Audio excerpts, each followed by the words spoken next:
अस्सलाम वालेकुम नाज़रीन। आज हम पाइथन के इस ट्यूटोरियल में हमने पिछले टॉपिक में जो तीन मुख्तलिफ़ चीज़ों को पढ़ा था, जिसमें हमने एफ़ को पढ़ा था और इसके अलावा इल्स को पढ़ा था और इसके साथ साथ हमने एलएफ़ के हवाले से भी बात की थी।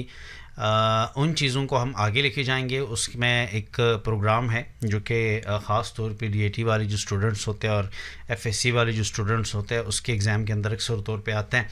ये प्रोग्राम को क्लियर करने के लिए सबसे पहले हमने समझना चाहिए, हमारे पास बुनियादी तौर पे एक सिंपल सी बात यहाँ पे होती है। एक ऑपरेटर्स हैं, अर्थमेटिक ऑपरेटर में से होते हैं मॉडुलस ऑपरेटर या रिमाइंडर ऑपरेटर इसको कहा जाता है। इस चीज़ को समझना इंतहाई ज़रूरी है। आप पिछले हमारे इस लेक्चर में अर्थमेटिक ऑपरेटर का जो लेक्चर था उसमें आप इस चीज़ को समझ भी सकते हैं। बहरहाल यहाँ पे इसको दोबारा समझाने की कोशिश करता हूँ। सबसे पहली बात तो यह है कि रिमाइंडर ऑपरेटर हमेशा के लिए डिविजन्स के अंदर जो रिमाइंडर वैल्यू है वो आपको नज़र आएगी, वो इसका जो है वो आंसर होगा। सपोज़ यहाँ पे हमारे पास एक वैल्यू है 22, इसको हम मॉडुलस करना चाहते हैं 8 के ऊपर। तो आपने 8 का टेबल शुरू करना है, तो 22 से आगे जाना तो वैसे भी नहीं होता, तो हमने 2 के साथ इसको मल्टीप्लाई करके 16 इसका रिज़ल्ट आएगा। और अब हमने 22 में से 16 को निकालना है। सपोज़ यहाँ पे मैं जब इस 22 को 16 से निकाल के रिज़ल्ट हमारे पास 6 आते हैं, तो मॉडुलस के हवाले से हमारे पास ये आपका जो है वो आंसर होगा। इसी तरह आप कोई भी एक वैल्यू आप उठा लें, उस वैल्यू को आप जो है मॉडुलस ऑपरेटर के ज़रिए से जो है वो आप कैलकुलेट कर सकते हैं। उसका रिज़ल्ट हमारे पास ये होगा, ये वाला रिज़ल्ट जो है वो नहीं होगा। अब यहाँ पे हमारे पास ये पहला कॉन्सेप्ट, इसको हम पहले ऑलरेडी अर्थमेटिक ऑपरेटर का जो टॉपिक हमने पढ़ा था उसमें इन चीज़ों को हम ऑलरेडी डिस्कस कर चुके हैं। यहाँ पे दोबारा जो है वो हमने थोड़ा सा इसको कवर करने की कोशिश की। बहरहाल काफ़ी सिंपल है। वैसे नॉर्मली अगर हम इसको लिखना चाहें तो हमने यहाँ पे 22 मॉडुलस 8 लिखना है, तो हम इसी तरह भी 8 का टेबल शुरू करके इधर 16 जो है वो अपने ध्यान में रखना है और 16 को हमने माइनस करना है 22 से, तो हमारे पास 6 आएगा। 6 इज़ योर आंसर। ठीक है जी, ये हमारे पास एक्चुअली ये बुनियादी टॉपिक।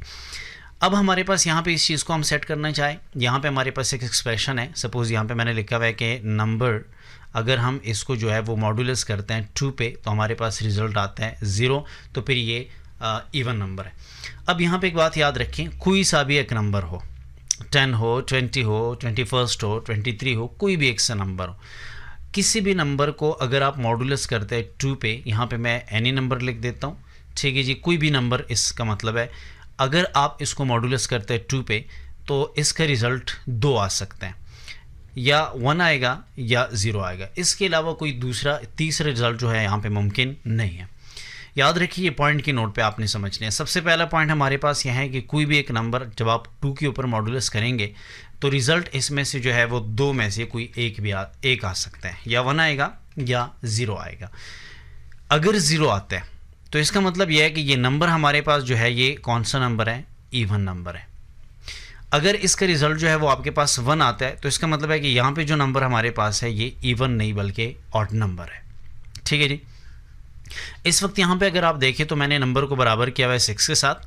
अब यहाँ पे 6 वैल्यू जो हमारे पास मौजूद है, इधर जो है वो मैं कह रहा हूँ कि अगर नंबर जो है वो मॉडुलस कर दूँ 2 के ऊपर, तो रिज़ल्ट हमारे पास अगर 0 आ जाए तो आप समझ लेना कि हमारे पास नंबर जो ऊपर नम के अंदर स्टोर हुआ है वो 6 इवन नंबर है। तो याद रखिएगा ज़हन में। अब इसको कैसे समझ आता है जनाब किसी को कि जनाब ये इवन नंबर है, ऑड नंबर है? सिंपल सी बात ये समझना ज़रूरी है कि ये जो नंबर हमारे पास 6 है, इसको जब आप 2 के ऊपर मॉडुलस करते हैं तो हमारे पास रिज़ल्ट 0 आता है। क्योंकि यहाँ पे मैं देख लेता हूँ, 6 को मैं मॉडुलस करता हूँ 2 के ऊपर, तो 2 का टेबल हम शुरू करेंगे 3 6 जो है वो हमारे पास रिमाइंडर आंसर जो है वो 0 ही आएगा। तो कोई भी एक सा नंबर आप यहाँ पे 6 डाल दे, आप इधर जो है वो दूसरे एग्जांपल कर दे, 8 को आप 2 के ऊपर मॉडुलस कर लेंगे। यहाँ पे फिगर जो है वो 2 ज़रूरी है। कोई भी वैल्यू यहाँ पे जो है आप 2 के ऊपर मॉडुलस करेंगे तो उसका रिजल्ट या तो 1 आएगा या 0, लेकिन इधर 2 जो है ये फिक्स है। इधर देखिएगा, मैंने इससे पहले एग्जांपल 22 के जो है वो 6 के ऊपर किया था, तो रिजल्ट हमारे पास यहाँ पे जो है 8 के ऊपर किया था। इधर 2 को 16 के साथ करके रिजल्ट 6 आता है। यहाँ पे 1 और 2 के अलावा 6 आता है, क्योंकि यहाँ पे 8 है।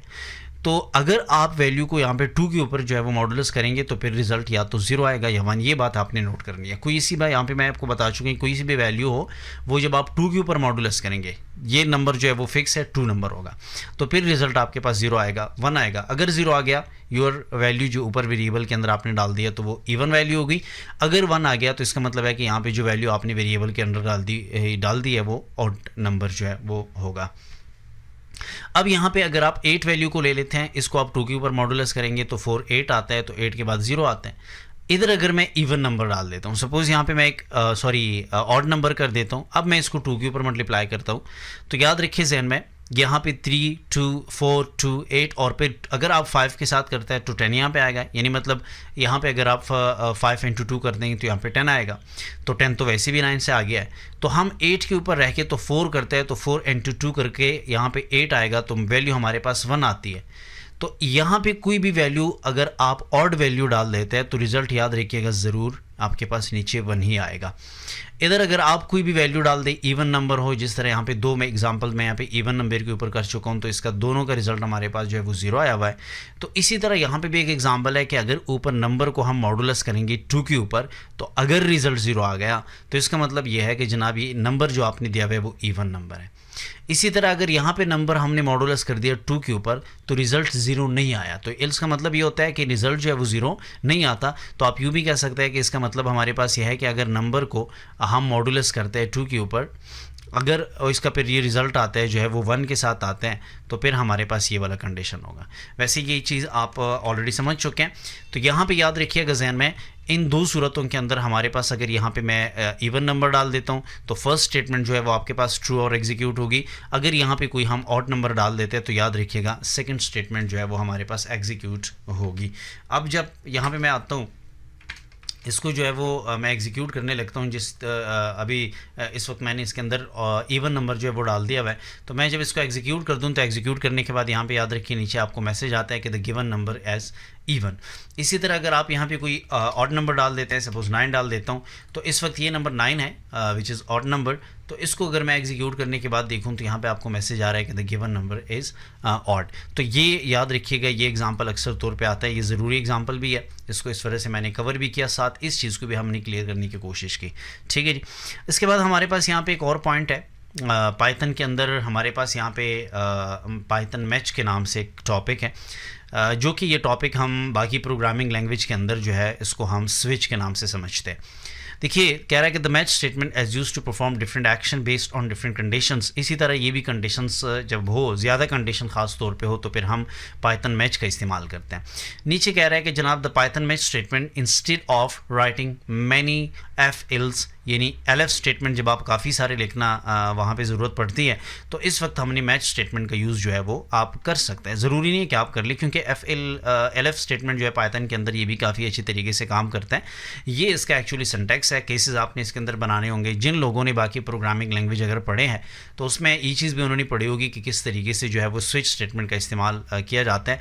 बिल्कुल सेम उसी तरह भी यहाँ पे स्विच स्टेटमेंट का इस्तेमाल जो है वो होता है।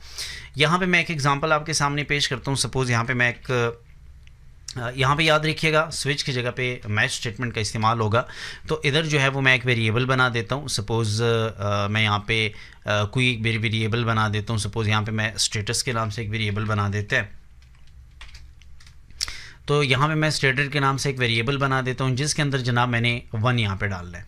अब अगर यहाँ पे हम 1 डालेंगे तो इसका मतलब है कि ये स्टूडेंट गुड है, इसका स्टेटस। अगर हम 2 डालेंगे तो इसका मतलब है कि ये नॉर्मल है। अगर हम 3 डालेंगे इसका मतलब है कि ये बैड है। सपोज़ इस तरह हम कुछ एक कंडीशन जो है वो बना देते हैं। अब यहाँ पे करना यह है कि जनाब जिस तरीके से यहाँ पे एक एग्जांपल दी हुई है कि जनाब आपने इधर मैच लिखना है, और डे के जो ऊपर वेरिएबल जिस तरीके से हमने स्टेटस वेरिएबल दिया हुआ है तो वो यहाँ पे हमने लिखना है स्टेटस। आगे हमने केसेस बनाने हैं। केस 1 के अंदर हमने एक कंडीशन प्रिंट करनी है, केस 2 के अंदर हमने दूसरी कंडीशन प्रिंट करनी है, केस 3 के अंदर हमने तीसरी कंडीशन जो है वो यहाँ पे प्रिंट करनी होगी। अब यहाँ पे सबसे पहले मैं लफ्ज़ मैच लिख देता हूँ। ठीक, मैच लिखने के बाद आगे ये स्टेटस के नाम से जो वेरिएबल हमने यहाँ पे डालना है वो इधर हम लिख देते हैं। ये सिंपल एक बात, सिंपल सी तरीक़ेकार है जो स्विच की जगह पे हम यूज़ करते हैं पाइथन के अंदर। अब यहाँ पे जनाब हमने केसेस क्रिएट करने हैं। जस्ट फर्स्ट केस यहाँ पे हमने लफ्ज़ केस लिखना है। आगे हमने अगर यहाँ पे लिखा कि अगर ये केस 1 है तो आप यहाँ पे प्रिंट के अंदर लिख सकते हैं कि जनाब ये बंदा गुड है सपोज़। ठीक है, इधर मैं गुड लिख देता हूँ स्ट्रिंग के अंदर। फिर हम यहाँ पे एक और केस बना देते हैं जिसको हम कहते हैं केस 2, और केस 2 के अंदर हम यहाँ पे लिखते हैं कि जनाब अगर केस 2 है तो कह दे कि ये बंदा जो है वो नॉर्मल है। ठीक है जी। अब इसको हम एग्जीक्यूट करते हैं, सॉरी क्लोज करते हैं। अब यहाँ पे हम एक और केस बना देते हैं केस 3 के नाम से। मैं कहता हूँ कि अगर केस 3 है तो फिर आपने प्रिंट के अंदर लिखना है कि ये जनाब नॉट गुड है। मैं यहाँ पे नॉट गुड लिख देता हूँ, इधर जनाब मैंने लिखा नॉट गुड। तो ये 3 डिफरेंट एग्जांपल्स ये आप कह सकते हैं कि केसेस हमने बना दिए। केस नंबर 1 है, केस नंबर 2 है और केस नंबर 3 है। आते हैं यहाँ पे इस केस को हम ट्राई कर लेते हैं कि किस तरीके से यहाँ पे काम करते हैं। सबसे पहली बात ये कि यहाँ पे हम स्टेटस के नाम से एक वेरिएबल बनाकर इसके अंदर जनाब हम 1 डाल देते हैं। अब यहाँ पे जनाब हम लिखते हैं मैच, मैच के अंदर आगे हम लिखते हैं स्टेटस, और स्टेटस के बाद सॉरी यहाँ पे हम स्टेटस को पूरा करते हैं। स्टेटस हम लिखते हैं, स्टेटस के बाद जनाब हमने नीचे आना है। इधर जनाब केसेस के अंदर हम स्टेटस के बाद हमने यहाँ पे डिफरेंट केसेस लिखने हैं। सबसे पहला केस यहाँ पे हमने स्टार्ट करना है। केस अगर 1 हो गया तो फिर आप नीचे आके यहाँ पे कह सकते हैं कि जनाब फ्रेंड के अंदर आप लिख सकते हैं कि जनाब ये स्टूडेंट गुड स्टूडेंट है सपोज। नीचे आके यहाँ पे एक और केस हमने लिखना है, केस 2 करना है। केस 2 के बाद यहाँ पे मैंने एंटर करना है। याद रखिए ये केस यहाँ पे होना चाहिए बिल्कुल इसी से सीधे यहाँ पे बिल्कुल आपने, अगर आगे आप लिखेंगे तो ये थोड़ा एरर जो है वो आपको दे देगा।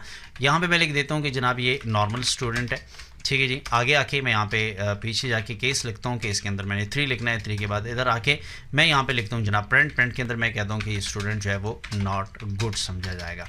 अब ये 3 डिफरेंट स्टेटमेंट मैंने लिखे और तीनों को मैंने यहाँ पे केस कौन सा दिया 1, 2 एंड 3। अगर इधर 1 स्टेटस के अंदर पड़ा हुआ है तो मैं इसको एग्जीक्यूट कर दूँ तो नीचे मुझे आया गुड, ठीक है। अगर यहाँ पे मैं 3 लिख देता हूँ, अब मैं इसको अगर एग्जीक्यूट कर दूँ तो नीचे हमारे पास आता है नॉट गुड।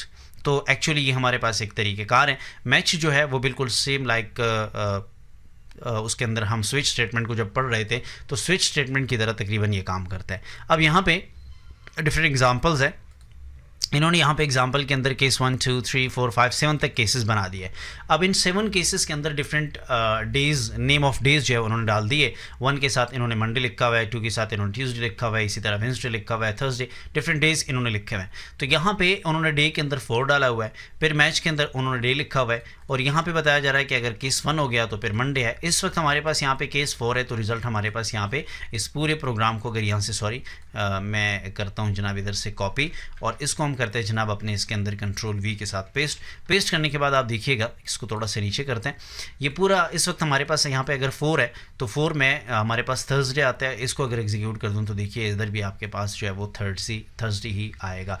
अगर यहाँ पे मैं इसको 2 कर देता हूँ तो 2 के अंदर हमारे पास ट्यूसडे है तो एग्जीक्यूट करने के बाद यहाँ पे हमारे पास ट्यूसडे आता है। तो ये मैच करता है जनाब डे के किसके साथ बराबर है तो उसके मुताबिक वो आपके सामने केस जो है वो सामने लेके आता है। तो ये एक सिंपल एग्जांपल आज के लिए, कल इंशाल्लाह हम आगे टॉपिक क्लियर करेंगे।